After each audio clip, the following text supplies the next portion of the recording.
मैं आज आप लोगों को एक बेबस लड़की की कहानी सुनाने जा रही हूँ, जिसकी ज़िंदगी में दुख और तकलीफ बहुत ही ज़्यादा थे, जिसको सुनकर आपकी भी आंखों में आंसू आ जाएंगे। मेरा नाम रजनी है। मेरे परिवार में मेरी माँ और मैं थी। मैं अपनी माँ की इकलौती बेटी थी। मेरे पिता कई सालों पहले ही गुजर चुके थे। मेरी माँ एक स्कूल टीचर थी, जो काफ़ी अच्छा कमाती थी। उनकी सैलरी से हमारा घर खर्चा चलता था, जबकि मेरी माँ घर में ट्यूशन भी देती थी। मैं उस समय पढ़ रही थी, इसलिए मेरी माँ ने घर में काम करने के लिए एक लड़की को रख लिया था। वो लड़की बहुत खूबसूरत थी और घर के सारे काम किया करती थी। मेरी माँ को इतना समय नहीं था कि वो घर के काम करती, और मुझे मेरी माँ ने बहुत लाड से पाला था। मैं शादी से पहले अपने घर का कोई काम नहीं करती थी। मैं बहुत पढ़ी लिखी भी हूँ। जब मैं जवान हुई तो मेरी माँ ने अच्छा रिश्ता देखकर मेरी शादी कर दी। मेरी शादी के 6 महीने बाद ही मेरी माँ भी इस दुनिया को छोड़कर चली गई। मेरी शादी अच्छे परिवार में हुई थी। मेरे पति की अच्छी जॉब थी, लेकिन कुछ समय बाद घर में परेशानियां आती चली गई और मेरे घर के हालात बिगड़ते चले गए। हमारे घर के हालात बहुत बुरे थे। हम लोग एक छोटे से घर में रहते थे। आज मेरे पति काम से वापस आए तो वो मुझसे कहने लगे कि तुम्हें वो लड़की याद है जो तुम्हारी शादी में बहुत नाच रही थी और बहुत प्यारी सी खूबसूरत लड़की थी, जो तुम्हारे घर में काम करती थी। वो तो मेरी बहुत अच्छी दोस्त थी। मेरे पति ने कहा, हाँ वही। मैंने आज तुम्हारी दोस्त को बहुत बड़ी गाड़ी में बैठे हुए देखा है। ये सुनकर तो मैं हैरान रह गई, क्योंकि वो तो हमारे घर में भी नौकरानी का काम किया करती थी। मेरी मम्मी के घर के हालात तो मेरे अपने घर से भी ज़्यादा अच्छे थे। आखिर मेरी मम्मी जॉब किया करती थी और उनकी बहुत अच्छी सैलरी भी थी। वो वहाँ पर बर्तन धोने के लिए आती थी। निधि बहुत ज़्यादा खूबसूरत थी। मैंने अपने पति से कहा कि निधि का गाड़ी से क्या ताल्लुक, वो हमारे घर में तो नौकरानी बनकर रहा करती थी। आजकल तो इतनी महंगाई है कि आप कह रहे हैं कि वो गाड़ी में बैठी हुई थी। मेरे पति ने कहा कि हाँ, मैं सच कह रहा हूँ। मैंने तो उसे बड़ी गाड़ी में बैठे हुए देखा है, इसलिए तो मैं तुम्हें बता रहा हूँ। मैं अपने पति की बात सुनकर हैरान रह गई। मेरे पति ने बताया कि शायद वो इसी मोहल्ले में रहती है। मैंने सोचा कि उसने अपना घर बदल लिया होगा।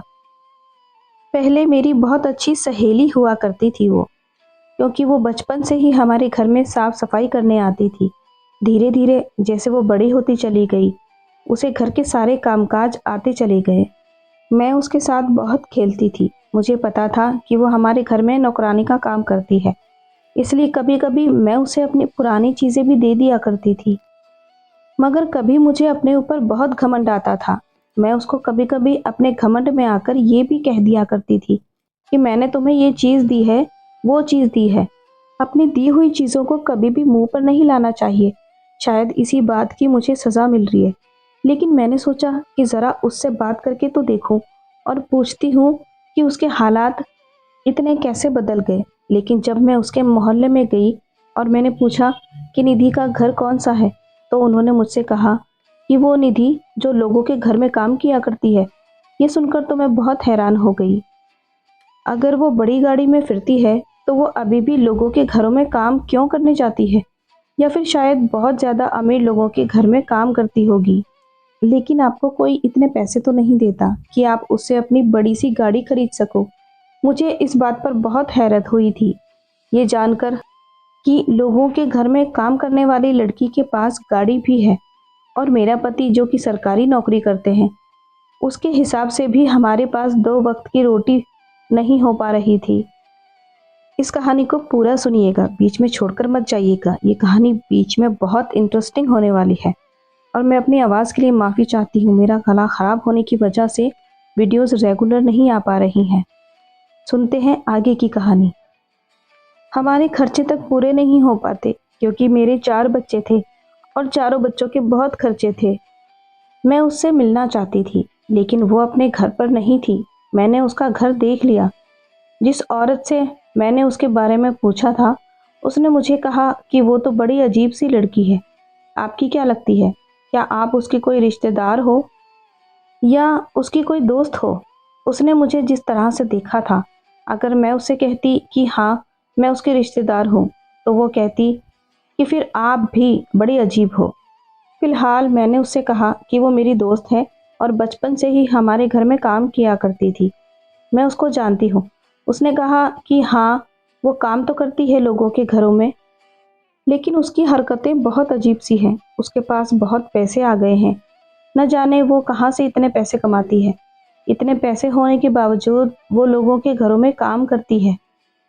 वो औरत कहने लगी, मुझे तो लगता है शायद तुम्हारी दोस्त लोगों के घरों से चोरियां करती होगी, तभी तो उसके पास इतने पैसे आ गए हैं। मैंने कहा कि आपको किसी के बारे में ऐसी बात नहीं करनी चाहिए। मुझे अभी पता नहीं था कि निधि आखिर करती क्या है और क्या नहीं। वो मेरी दोस्त थी, इसलिए मेरा इतना हक तो बनता था कि अगर कोई मेरी दोस्त की बुराई कर रहा है तो उसको मैं ये बता सकूं कि आप उसकी बुराई करके गलत कर रहे हैं। उसकी बुराई नहीं कर सकते, क्योंकि मुझे भी नहीं पता था कि वो क्या कर रही है। मैं 2 दिन बाद फिर उसे उसके घर गई। इस बार तो वो मुझे मिल ही गई। वो मुझे देखकर बहुत खुश हुई और मुझसे कहने लगी, मैंने तुम्हें बहुत याद किया, लेकिन तुम्हें मेरी याद कैसे आ गई? मैंने कहा कि बस आ ही गई तुम्हारी याद। अब तुम ये बताओ कि तुम कैसी हो? वो मुझसे बहुत मुस्कुराकर कहने लगी। मैंने कहा, हाँ मैं बिल्कुल ठीक हूँ। वो कहने लगी, मैंने तुम्हें 7 साल बाद देखा है। मैंने उसे कहा कि क्या बताऊँ, बस बच्चों में घिर कर रह गई। 4 बच्चे हैं मेरे पास, इसलिए हमेशा उनमें बिजी रहती हूँ। आज बड़ी मुश्किल से तुम्हारे लिए वक्त निकाल कर आई हूँ। आज मेरे पति की छुट्टी थी, इसलिए बच्चों को उनके पास छोड़कर आई हूँ। कहीं लेकर जाती हूँ तो बहुत ज़्यादा तंग करते हैं, इसलिए बच्चों को घर ही छोड़कर आई हूँ और सोचा कि तुम्हारे साथ थोड़ी गपशप भी हो जाएगी। उसने कहा कि अब अंदर आ जाओ। जैसे ही मैं घर के अंदर आई तो मैं हैरान रह गई कि उसके घर के हालात तो मेरे घर के हालात से भी बहुत अच्छे थे।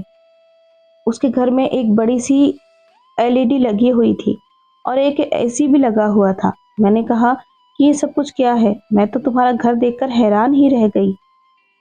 और मैंने सुना है कि तुम अभी भी लोगों के घरों में काम किया करती हो। मैं बहुत सोच समझकर बोल रही थी कि कहीं निधि को मेरी किसी बात का बुरा ना लग जाए। कभी वो ये सोचने ना लगे कि ये मेरी दोस्त होते हुए भी मेरे ऐशो आराम से जल रही है या फिर खुश नहीं है। कभी वो ये सोचने लगे कि तुम तो नौकरानी हो और तुम लोगों के घरों में काम करती हो, फिर तुम्हारे पास इतने पैसे कैसे आ गए कि तुम्हारे घर में हर चीज़ अवेलेबल है। मैंने बस इतना कहा कि तुम काम तो अभी भी नौकरानी का ही करती हो ना, फिर तुम्हारे पास इतने सारे पैसे कहाँ से आए? या फिर तुम किसी बहुत अमीर घर में नौकरी करती हो? तब उसने मुझे अपनी कहानी सुनाई और ऐसी बात बताई कि मैं तो हैरान ही रह गई। वो कहने लगी कि मैं एक घर में ही काम करती हूँ और मैंने अपनी कमाई से ही ये सब कुछ लिया है। निधि मुझसे कहने लगी कि तुम्हारी माँ बहुत अच्छी थी। मैं उनको अपनी माँ की तरह ही समझती थी। उन्होंने भी हमेशा मुझे अपनी बेटी जितना ही प्यार दिया। जब तुम्हारी शादी के बाद तुम्हारी माँ इस दुनिया से चली गई, उसके बाद तो तुम अपनी ज़िंदगी में बिजी हो गई थी, पर मेरी ज़िंदगी में तो कुछ भी बदलने वाला नहीं था। तुम्हें तो पता है मैं बचपन से ही अनाथ हूँ। मेरा अपना कोई भी नहीं है।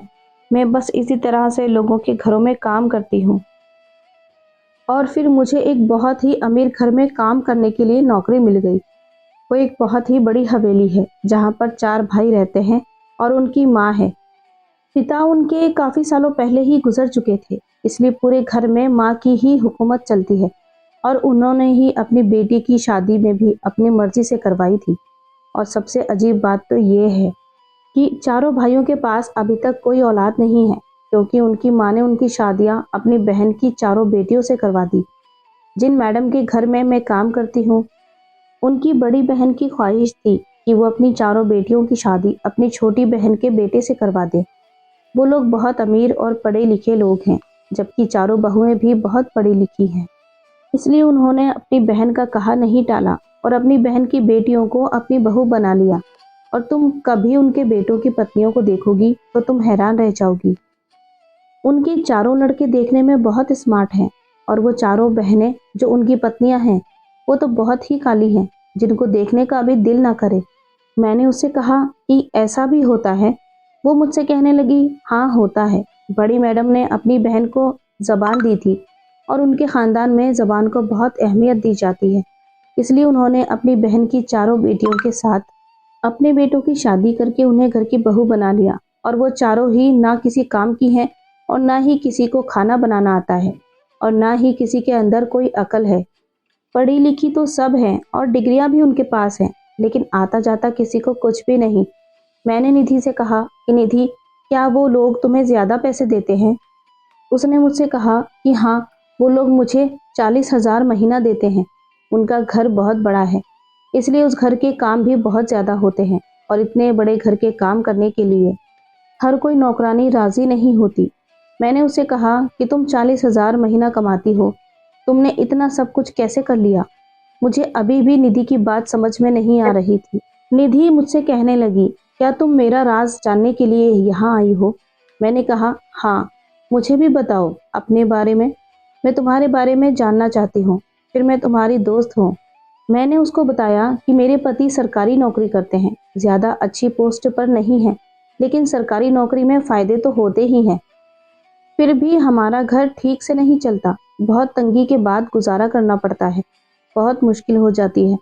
बच्चों का खर्च भी पूरा नहीं होता, एक तरफ बच्चों का खाना पीना और दूसरी तरफ बच्चों की पढ़ाई की चिंता लगी रहती है। स्कूल ट्यूशन की फीस में भी काफ़ी दिक्कत आती है। ज़िंदगी में कोई खुशी नहीं रही और ज़िंदगी में कोई सुकून भी नहीं है। निधि मुझसे कहने लगी, जब तुम यहाँ से जाओगी तो तुम्हारी ज़िंदगी में भी खुशियाँ आ जाएंगी और सुकून भी। मैंने उससे कहा कि क्या मतलब है तुम्हारा? मैं समझी नहीं। उसने मुझसे कहा, मैं तुम्हें बाद में समझा दूंगी, पहले इधर आओ, मैं तुम्हें कुछ बताती हूँ। वो मुझे एक कमरे में ले गई, शायद वो उसका बेडरूम था। बेडरूम में भी बहुत अच्छा और महंगा वाला फर्नीचर पड़ा हुआ था और उधर भी एक बड़ी सी एलईडी लगी हुई थी और एक तरफ बहुत बड़े और खूबसूरत सोफे पड़े हुए थे। कमरे की डेकोरेशन कमरे की खूबसूरती को बढ़ा रही थी और उसके घर में हर तरह की फैसिलिटी मौजूद थी। मैं उसके कमरे को और पूरे घर को देखकर काफ़ी खुश हुई। उसके कमरे में हर तरह की कीमती चीज़ें मौजूद थी। शायद उसको ऐसी चीज़ों का शौक था और उसके पास बहुत सारा मेकअप का सामान था, जिसको देखकर मैं हैरान रह गई। जो लड़की कभी मेरे पहने हुए कपड़ों को पहनती थी और जो मेरा मेकअप इस्तेमाल किया हुआ इस्तेमाल करती थी, आज उसके पास इतना बहुत सारा मेकअप देखकर मैं तो दंग ही रह गई थी। अभी भी उसने मेकअप किया हुआ था और वो बहुत ज़्यादा खूबसूरत भी लग रही थी। मेरी शादी को 7 साल हो गए और मेरे 4 बच्चे भी हो गए।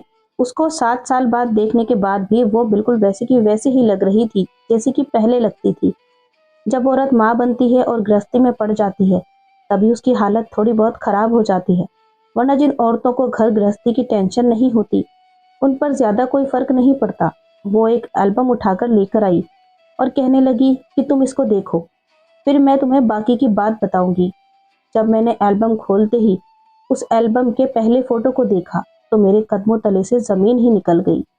उस फोटो में उसके साथ एक आदमी खड़ा हुआ था, जिनकी शक्ल कुछ ज़्यादा अच्छी नहीं थी। वो तो बहुत उम्र दराज आदमी लग रहा था। मैंने निधि से कहा, निधि, तुम्हारी शादी भी हो गई है, अब तुम्हारे पति कहाँ हैं? हो सकता है काम पर होंगे। उसने मेरी बात का कोई जवाब नहीं दिया और मुस्कुराने लगी। लेकिन जब मैंने आगे की एल्बम खोली तो उसको देखते ही मेरे कदमों तले से ज़मीन निकल गई थी। दूसरी तस्वीर में भी निधि ही खड़ी हुई थी और उसके साथ में जो आदमी खड़ा था वो कोई और था। इसी तरह जब मैंने आगे एक और तस्वीर देखी तो उसमें भी निधि के साथ कोई तीसरा आदमी खड़ा था। उसके बाद जब मैंने चौथी बार तस्वीर को देखा तो उसमें भी निधि के साथ कोई चौथा लड़का खड़ा हुआ था। वो बहुत कम उम्र का लड़का लग रहा था। उन चारों आदमियों के साथ एक ही लड़की खड़ी हुई थी, वो थी निधि। मैंने निधि से कहा, निधि, ये सब कुछ क्या है? मैं बुरी तरह से हैरान हो गई थी क्योंकि निधि मेरी बात पर हंस रही थी। मैंने उससे कहा कि तुम हंस क्यों रही हो? मैंने उससे कहा कि मुझे तो ये समझ नहीं आ रहा, मैं तुम्हारी इस हरकत पर हंसूं या तुमसे और कोई सवाल करूं। ये कैसे हो सकता है? एक साथ 4 लोगों के साथ कैसे शादी कर सकती हो? उसने मुझसे कहा कि मैं ज़रूरत से ज़्यादा चालाक हूँ। दुनिया में तो 2 ही लोग कामयाब होते हैं, जो पहले से ही ख़ानदानी अमीर होते हैं या फिर वो जो अपनी चालाकी से अपना काम निकालते हैं। मैंने उससे कहा, तुम बातों को कितना घुमा रही हो। जल्दी जल्दी मुझे सब कुछ बता दो, ताकि मैं समझ सकूं कि ये सब कुछ क्या है। आखिर तुमने एक ही वक्त में 4 लोगों से शादी कैसे की है? ऐसा तो हो ही नहीं सकता था। लेकिन निधि तो सस्पेंस पर सस्पेंस क्रिएट किए जा रही थी।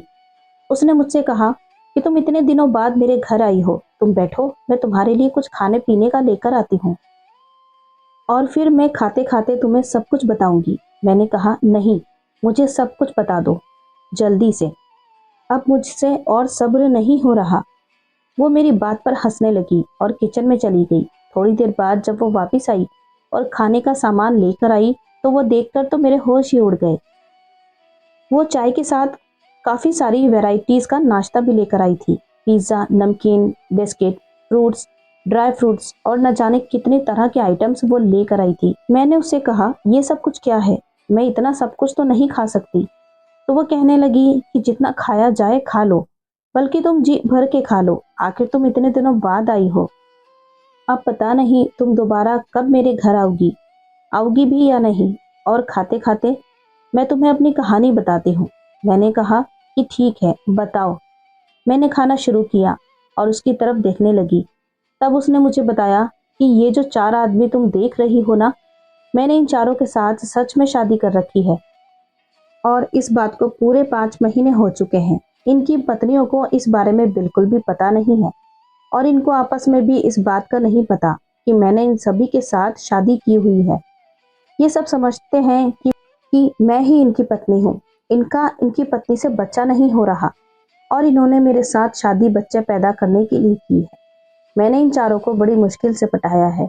तुम्हें तो पता है ना कि मैं कितनी खूबसूरत हूँ। आसानी से ही मेरे ऊपर कोई भी फिदा हो जाता है। लेकिन ये लोग अपनी पत्नियों से बहुत ज़्यादा डरते हैं और मुझे इन सबको अपने जाल में फंसाने के लिए बहुत ज़्यादा मेहनत करनी पड़ी। मैंने इतनी मेहनत की है कि तुम सोच भी नहीं सकती। किसी को मेरी खूबसूरती पसंद थी तो उसे अपनी खूबसूरती के जाल में फंसा लिया, और किसी को बच्चों का शौक है तो उसको बच्चों का लालच देकर बड़ी मुश्किल से फंसाया और समझाया कि बच्चे से ही तो जिंदगी होती है।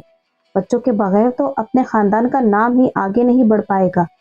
और जो मेरी खूबसूरती पर फिदा हो गया, उसके आगे तैयार होकर घूमती फिरती थी। और उनमें से ही तीसरे नंबर वाला तो बहुत ज़्यादा समझदार था।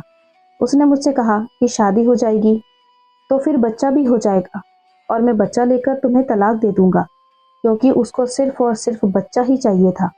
और उसने कहा कि उस बच्चे को मेरी पत्नी अपना नाम देगी। मैंने उसे कहा कि ठीक है, मुझे मंजूर है। और चौथे नंबर वाला, जिसकी जवानी की शुरुआत हुई है, वो तो मुझ पर पहले से ही फिदा था। और मज़े की बात तो ये है कि ये चारों एक ही घर में रहते हैं और चारों सगे भाई हैं।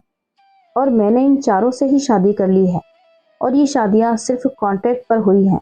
जिसको बच्चा चाहिए था उसको बच्चा दे दिया जाता और जिसको मैं खूबसूरत लगती थी वो अपनी हवस पूरी करना चाहता था।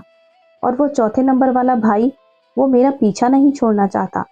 वो तो अपना दिल हार बैठा है मुझ पर। कहता है कि तुम्हें नहीं छोड़ सकता, मैं हमेशा तुम्हारे साथ रहना चाहता हूँ।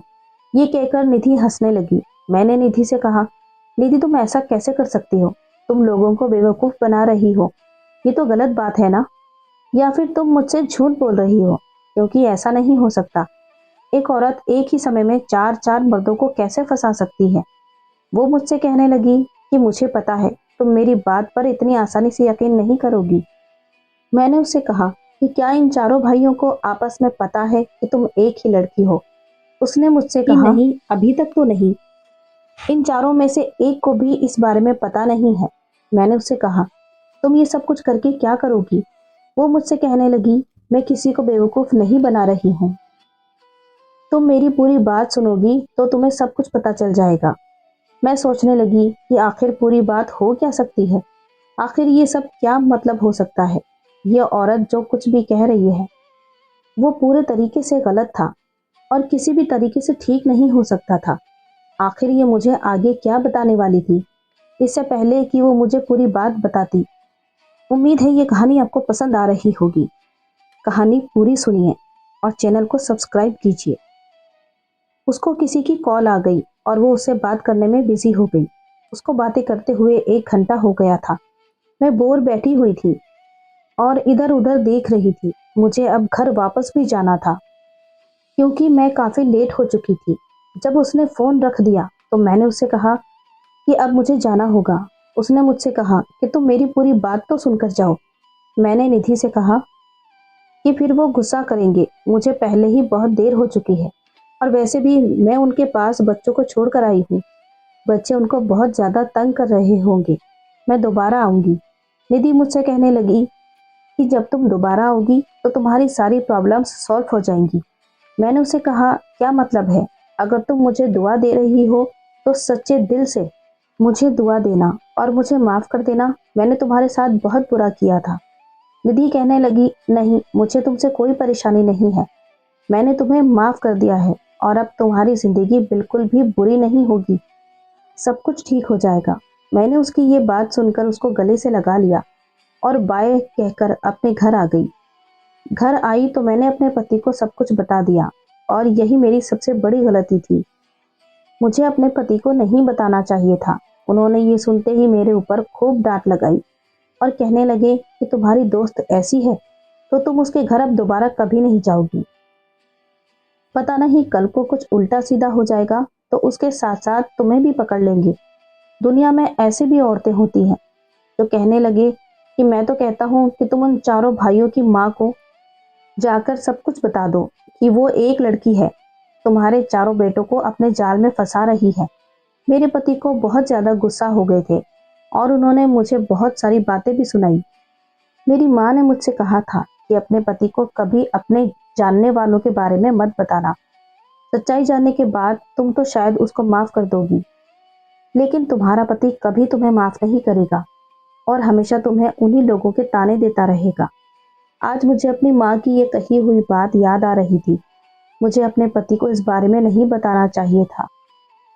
मामला रफा दफा करने के लिए मैंने अपने पति से कहा कि नहीं, हमें क्या ज़रूरत है कि हम उसकी बात वहाँ जाकर करेंगे। बस मैं अभी दोबारा उसके घर कभी नहीं जाऊंगी। मेरे पति कहने लगे कि हाँ ठीक है, बस अपना घर संभालो और अपने बच्चों को संभालो। मैं अपने पति से तो नहीं कह पाई, लेकिन अपने मन में सोच रही थी कि मुझे निधि के घर दोबारा जाना होगा, क्योंकि मैंने अभी निधि से पूरी बात नहीं सुनी थी। मैं अभी उसके बारे में पूरी जानकारी लेना चाहती थी और उसने मुझसे कहा था कि जब तुम यहाँ से जाओगी तो तुम्हारी सारी प्रॉब्लम सॉल्व हो जाएगी। पता नहीं ऐसी क्या बात थी जिससे मेरी प्रॉब्लम सॉल्व होने वाली थी। इसलिए मैं ज़रूर निधि के घर दोबारा जाना चाहती थी, पर मुझे अब उसके घर जाने का टाइम नहीं मिल पा रहा था, क्योंकि पहले तो मैं अपने पति के पास बच्चों को छोड़कर चली गई थी। अब मुझे अपने बच्चों को भी साथ लेकर जाना पड़ता, इसलिए मेरे लिए अब उसके घर जाना बहुत ज़्यादा मुश्किल हो रहा था। पर मैं हिम्मत करके अपने बच्चों को निधि के घर लेकर गई। अपने बच्चों से तो मैं आधे रास्ते में ही तंग आ गई थी। वो मुझे हद से ज़्यादा परेशान कर रहे थे। मेरे बच्चे बहुत चंचल थे। कभी दुकान को देखकर कोई चीज़ मांगते, एक का हाथ पकड़ती थी तो दूसरा भाग जाता था। वो बेचारे भी क्या करते, उनको भूख लगी हुई थी। घर में खाने के अलावा उनके लिए और कोई चीज़ ही नहीं होती थी, इसलिए वो बाहर की चीज़ों को देखकर मुझसे उनको लेने की जिद किया करते थे और मैं चीज़ें खरीद ही नहीं पाती थी। बच्चे कभी जूस, कभी बिस्किट, इन चीज़ों की जिद लगा लिया करते थे, लेकिन हमारा गुजारा तो सिर्फ 2 वक्त की रोटी से ही बड़ी मुश्किल से हो पाता था। जैसे तैसे करके मैं उसके घर तक पहुंची। जब मैं उसके दरवाजे पर पहुंची तो उसके पड़ोस में रहने वाली एक औरत मुझसे कहने लगी, निधि तो घर पर ही नहीं है, वो तो कहीं पर चली गई है और अपना थोड़ा बहुत सामान भी यहाँ से ले गई। मुझे उस औरत की बात सुनकर निधि पर बहुत गुस्सा आया, क्योंकि मैं बहुत मुश्किल से उसके घर तक पहुंची थी और वो मुझे यहाँ पर मिली भी नहीं। मैं वहां से जाने ही लगी थी कि तभी उस औरत ने मुझे आवाज़ दी और कहने लगी कि आपका नाम रजनी है ना? मैंने कहा हाँ, मैं रजनी ही हूँ। वो औरत कहने लगी कि निधि आपके लिए एक लेटर देकर गई है और मुझसे कह कर गई थी कि एक रजनी नाम की लड़की मुझसे मिलने आएगी, तो उसे ये लेटर दे देना। मैंने उस औरत के हाथ से वो लेटर ले लिया। शायद उसमें कुछ लिखा हुआ था। मैं घर चली गई। जब मैंने वो लेटर खोलकर देखा तो उसमें उसका मोबाइल नंबर लिखा हुआ था और कोई भी बात नहीं लिखी हुई थी। फिर मैंने उस नंबर पर कॉल किया। कॉल रिसीव होते ही उस पर निधि बोल रही थी। मैंने निधि से कहा, मैं रजनी बोल रही हूँ। वो कहने लगी, मैं तो तुम्हारी कॉल का 1 हफ्ते से इंतजार कर रही हूँ। ये लेटर मैं तुम्हारे लिए 1 हफ्ता पहले छोड़कर गई थी, क्योंकि मुझे पता था कि तुम मुझसे मिलने के लिए ज़रूर आओगी। लेकिन तुमने मुझे बहुत दिनों में कॉल की। मैंने कहा, यार मुझे आने का टाइम ही नहीं मिला। तुम्हें तो पता है ना मेरे बच्चे कितना परेशान करते हैं। और ये बताओ कि तुम कहाँ चली गई? निधि मुझे कहने लगी कि मैं वहीं चली गई हूँ जहाँ पर मैं जाना चाहती थी। मैं अब कभी वहाँ पर वापस नहीं आऊँगी। उसने मुझसे कहा, लेकिन तुम मेरे घर आ जाओ और वहाँ पर मेन गेट पर ही एक छोटी सी विंडो है। उस विंडो को खोलना, उसमें मेरे घर की चाबी रखी हुई है। वो पूरा घर भी और उस घर पर रखी हुई हर चीज़, वो सब कुछ अब तुम्हारा हो गया है। मैं ये सुनकर हैरान रह गई थी। मैंने उससे कहा, तुम ये क्या कह रही हो? कैसी पागलपन की बातें कर रही हो? निधि मुझसे कहने लगी, तुम मेरी इकलौती दोस्त हो। तुम जानती हो तुम्हारे अलावा मैंने कभी किसी से दोस्ती नहीं की, जबकि हम दोनों का बचपन एक साथ ही गुजरा है। हम दोनों साथ साथ ही जवान हुए। मेरा बचपन से ही कोई नहीं है। मैं तो सिर्फ तुम्हें अपनी बहन और तुम्हारी माँ को अपनी माँ मानती हूँ। तुम ही तो मेरा परिवार हो, इसलिए मैं तुम्हारे लिए ये सब कुछ कर रही हूँ। अब मैं वहाँ पर नहीं रह सकती। मैंने उससे कहा कि तुम मुझसे मजाक क्यों कर रही हो? वो तो मुझसे कहने लगी, तुम अपनी जिंदगी में खुश रहो। ये कहकर उसने फोन काट दिया। जब मेरे पति घर आए तो मैंने उनको ये सारी बात बताई।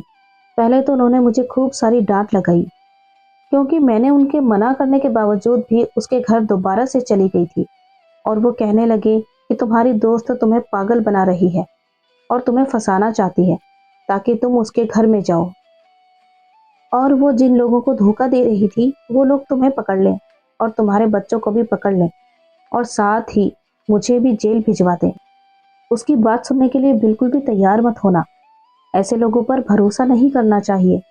कोई किसी के लिए इतना नहीं करता कि अपना इतना बड़ा और आलीशान घर किसी के नाम कर दे, और वो भी फ्री में। और अब तुम कान खोलकर सुन लो। अब तो तुम अपने दोस्त के घर चली गई हो, लेकिन अब दोबारा से अपने दोस्त के घर मत जाना। मैं तुम्हें अब उसके घर नहीं जाने दूंगा। मेरे पति ने अब मुझे सख्ती से मना कर दिया था, लेकिन मैं अब की बार फिर से उसके घर जाना चाहती थी, क्योंकि मेरा दिल कह रहा था कि मेरे साथ कुछ अच्छा होने वाला है। इस बार मुझे अपने पति से और भी ज्यादा सतर्क होकर जाना था, क्योंकि वो मुझे बहुत सख्ती से मना कर चुके थे। लेकिन फिर भी मैं अपने पति के घर से बाहर निकलते ही बच्चों को साथ लेकर निधि के घर जाने के लिए निकल गई। जब मैं उसके घर गई तो उसके गेट की विंडो खोली, जिसके बारे में उसने मुझे फोन पर बताया था। तो खोलते ही उसमें तो सच में एक चाबी रखी हुई थी। उस चाबी से मैंने घर का दरवाजा खोला। घर का सामान वैसे ही मौजूद था, सिर्फ निधि का अपना सामान नहीं था, जैसे कपड़े, जूते वगैरह। बाकी टीवी, बेड, एसी सब कुछ वहीं पर था। थोड़ी देर के बाद जब मैं बेडरूम में गई तो वहां भी सारा का सारा सामान मौजूद था। निधि ने मुझे फोन पर बताया था कि अब ये घर तुम्हारा है, और जबकि घर की चाबी भी मेरे पास थी, जबकि आज पड़ोस के लोगों के लिए तो वो वहां से जा चुकी थी। तभी मुझे आइडिया आया कि मुझे इस वक्त अपने पति को यहाँ पर बुला लेना चाहिए। मैंने अपने पति को फ़ोन करके बुला लिया और दोबारा से उसी नंबर पर निधि को फ़ोन मिलाया। मैंने निधि से कहा कि तुमने ये सब कुछ मेरे लिए क्यों किया। जो बात उसने मुझे बताई तो उसको सुनकर तो मेरे होश ही उड़ गए थे। मैं हैरान रह गई थी। उसने मुझसे कहा कि ये घर अब तुम्हारा हो चुका है, और ये बात सच थी। मेरी आंखों में खुशी के आंसू आ गए थे। न जाने ये सब कुछ मेरे साथ कैसे हो गया। मेरे पति ने पूछताछ की तो पता चला कि जो लोग इस घर में रहते थे वो अपना मकान बेचकर यहाँ से चले गए, और ये घर भी उनका अपना ही था, और ये घर अब मेरा हो चुका था।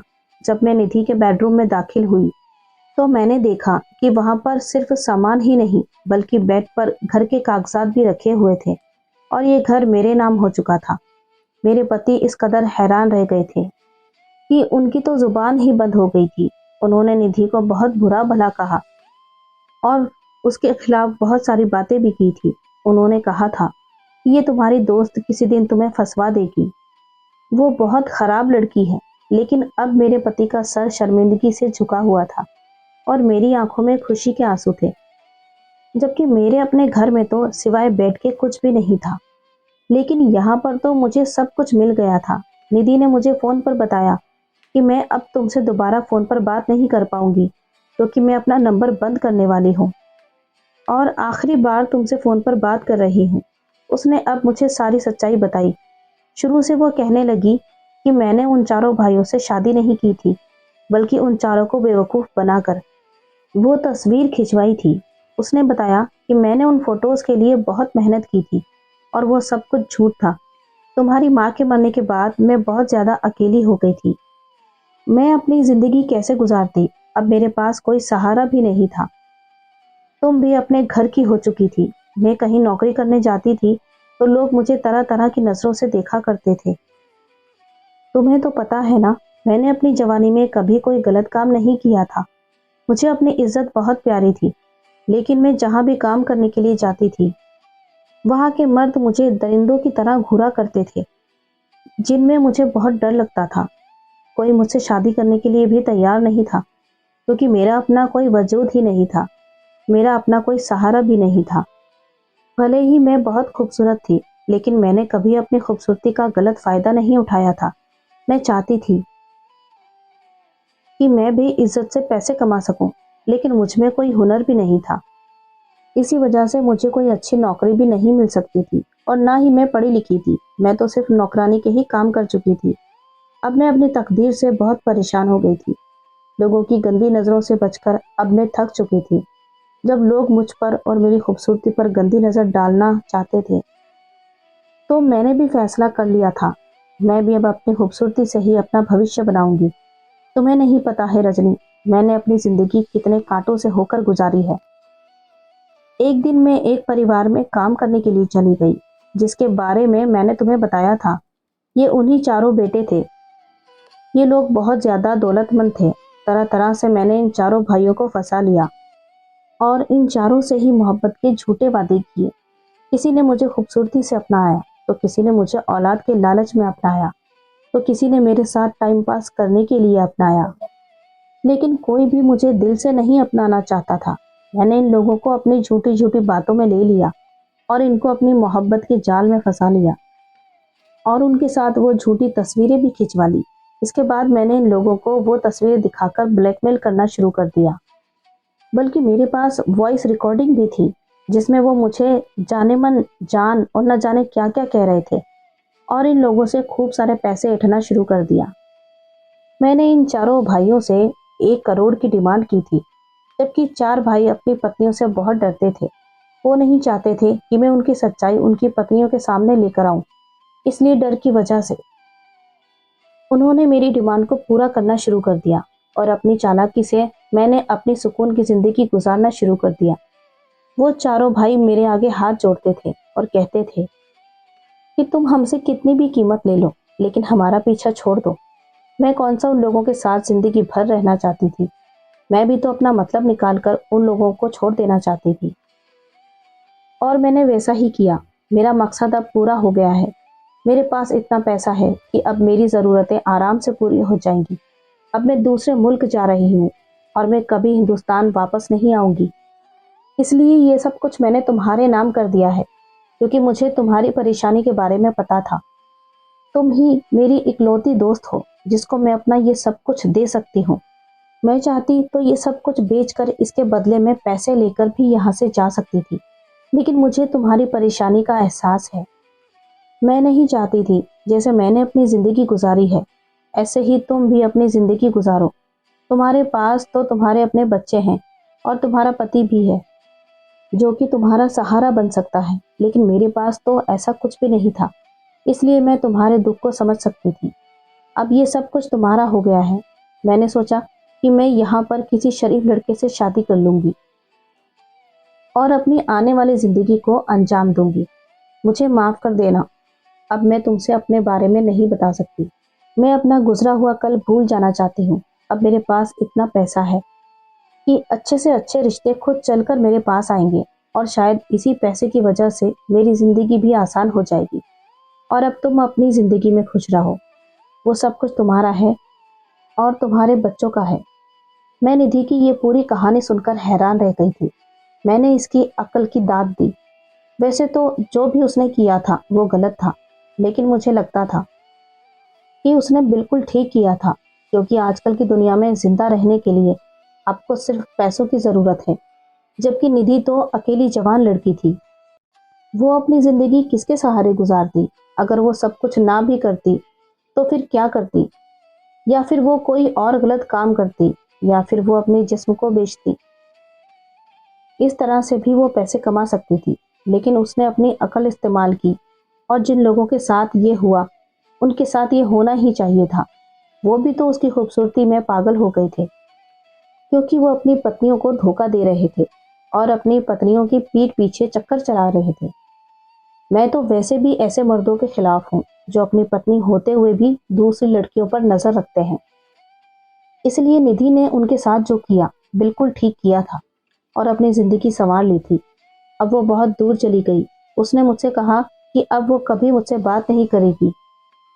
मुझे डर है कि कहीं किसी को निधि के बारे में पता चल गया तो वो लोग तो ऐसा नहीं करेंगे, क्योंकि वो भी निधि से जान छुड़ाना चाहते थे। और वैसे भी वो लोग अगर निधि के बारे में बताएंगे तो उनकी ही बदनामी होगी, इसलिए वो लोग होशियारी से काम लेंगे। मैं हमेशा ही निधि की अच्छी जिंदगी के लिए विनती करती हूँ। आखिरकार वो बहुत अच्छी दोस्त साबित हुई और उसने अपनी सारी खुशियाँ मेरी झोली में डाल दी। एक पल में ही मेरी जिंदगी पलट गई। मैं सोच भी नहीं सकती थी कि मेरी जिंदगी ऐसे पलटेगी। एक ऐसे इंसान मेरी मदद करेगी जिसके बारे में मैंने कभी सोचा भी नहीं था कि आखिर वो किसी की मदद कर सकती है। मैंने उसके साथ बचपन में अच्छा नहीं किया था, ये सोचकर मैं बहुत शर्मिंदा थी। मुझे उससे माफ़ी भी मांगनी थी, क्योंकि अब वो अपनी ज़िंदगी को अच्छे से जी रही होगी। अब मेरी ज़िंदगी में सब कुछ ठीक हो गया और मैं बिल्कुल ठीक हूँ। हमारे पास अपना घर है, घर का सामान है। मेरे पति की सैलरी में घर का खर्चा अच्छे से चल जाता है और मेरी ज़िंदगी में अब सब कुछ बिल्कुल ठीक हो चुका है।